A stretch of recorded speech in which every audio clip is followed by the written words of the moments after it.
கார்த்திகேயனுக்கு 2 மனைவிகள். ஒன்று தெய்வ யானை, தேவேந்திரனின் மகள்.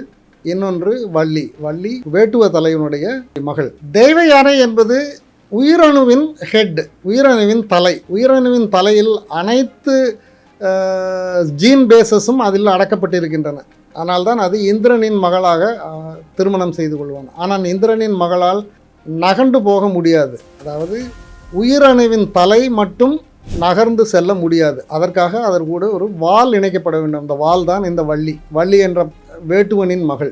ஆக கருமுட்டைக்குள் இந்த தலை உள்ளே போகும் பொழுது போய்விட்டால் இந்த வால் அறுந்துவிடும். கருமுட்டையை துளைப்பதற்காக இந்த தலையில், இந்த உயிரணுவின் தலையில் ஒரு நொதி என்று சொல்வார்கள், என்சைம். இதை தமிழில் அழகாக சொல்லியிருக்கின்றார்கள், வீரபாகு.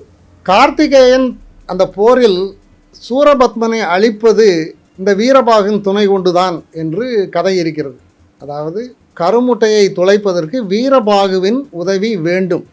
வீரபாகுவின் உதவி இல்லாமல் கார்த்திகேயன் கருமுட்டையை துளைத்து போக முடியாது, இரண்டாக பிளக்க முடியாது. அப்படி இரண்டாக பிளந்ததில் கிடைத்தது தான் ஒன்று கோழி, மற்றொன்று மயில். கோழியை தன்னுடைய கொடியில் வாகனமாகவும் அடையாள சின்னமாகவும் மயிலை தன்னுடைய வாகனமாகவும் எடுத்துக்கொண்டதாக கதை கூறப்படுகிறது.